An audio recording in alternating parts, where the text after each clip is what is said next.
Hey, this is Chris from Hilltop Camper RV. Going to be de-winterizing a unit today with a tankless water heater and some of the basic tools and supplies you may encounter. Number one is a pressure regulator with a blowout plug. If you're de-winterizing early in the season and you're still worried about the unit freezing overnight, you can use one of these to blow the water out of the system after de-winterizing for a little bit more of an added measure of safety. If your water heater does not have a bypass, it may have been bypassed with a manual bypass, and you would see that on your water heater while you're de-winterizing the unit. If while de-winterizing you want to do a sanitation of the tanks, you may need a suction hose to suck the sanitizing fluid into the tanks through the pump in the unit. You would need a water tank fill hose, some sort of screwdriver or drill to take screws out, flashlight to see in the dark areas, and a wrench for your water heater plug if it is equipped with one. Well, today we're de-winterizing a Jayco J-Flight with a Suburban tankless water heater. And the water heater.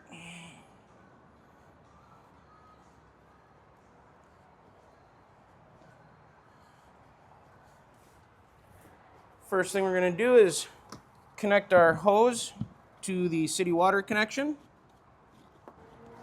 Turn on our water supply.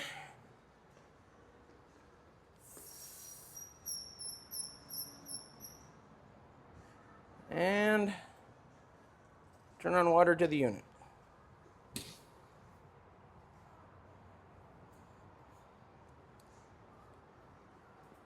Get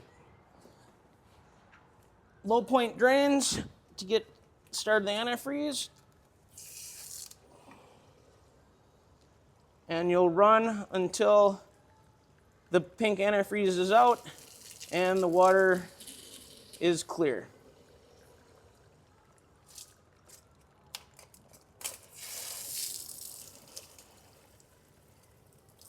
Okay, and we'll go inside.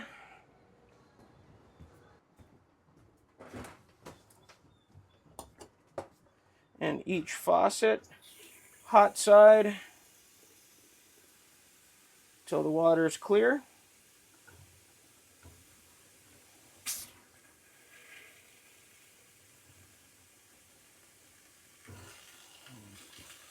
Cold side.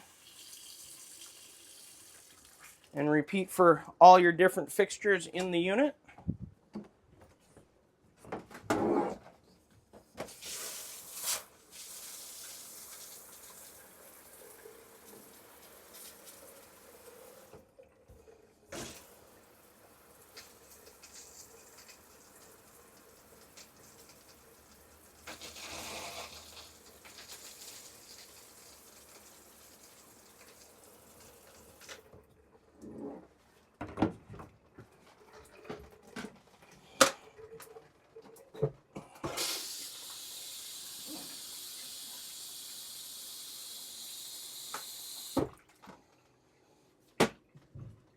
And on this unit, I would go around a second time and just make sure you have clear water out of each fixture one more time.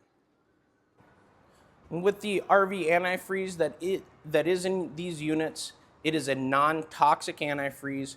If there's a remainder in there, it is not going to hurt you. It might have a little bit of an odd taste to it until it's flushed out, but it is safe to consume.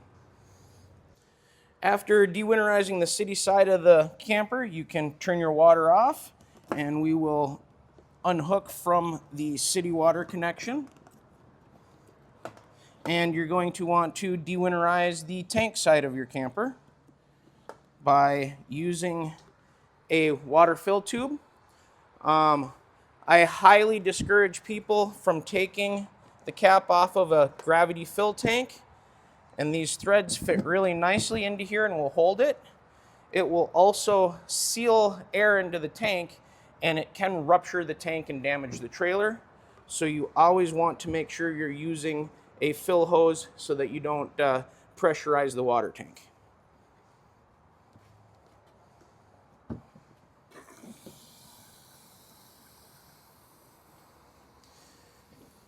Have to close the low point drain when we know we have water coming out. And we only have to put a few gallons of water into the tank, just enough to run through the pump and to get the antifreeze out. And when you're filling your tank or running water into your city hookups, it's best to use a food grade or a drinking water safe hose. Natural rubber garden hoses can have debris in them, the chunks of rubber. They can have algae and bacteria in them more likely. So just make sure to be using a drinking water safe hose. All right, when you have a few gallons of water into the tank, you can turn off the water flow and we can go inside and we will verify that the suction line on the pump is set to the water tank and finish the winterization, or the de-winterization.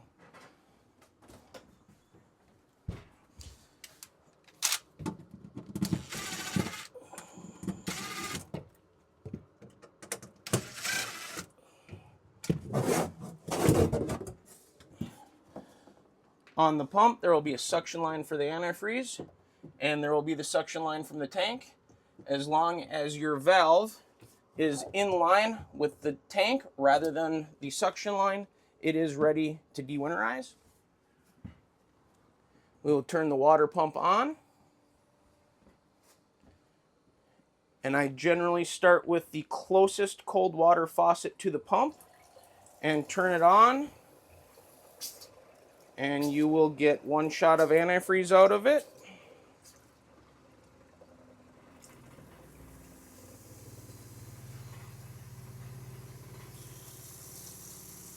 And after the water runs clear from that, you can go around and repeat with the hot and cold of all the fixtures in the rest of the unit until the water runs clear on the pump. So after you're done de-winterizing both the city water side and the pump side of the unit, and after each use of the camper during the summer for that matter, I recommend going through, turning your water system off, opening all your faucets, and then opening all your low points on the outside, and just allowing the water to drain out of your system so that you don't end up with stagnant water in it over the weeks of non-use. And then also in draining the trailer, you would want to drain your freshwater tank also. All right, and thanks for watching this basic de-winterize. Always check your owner's manual for your particular features. It may have more to it than this. And with any questions you have, come see us at Hilltop.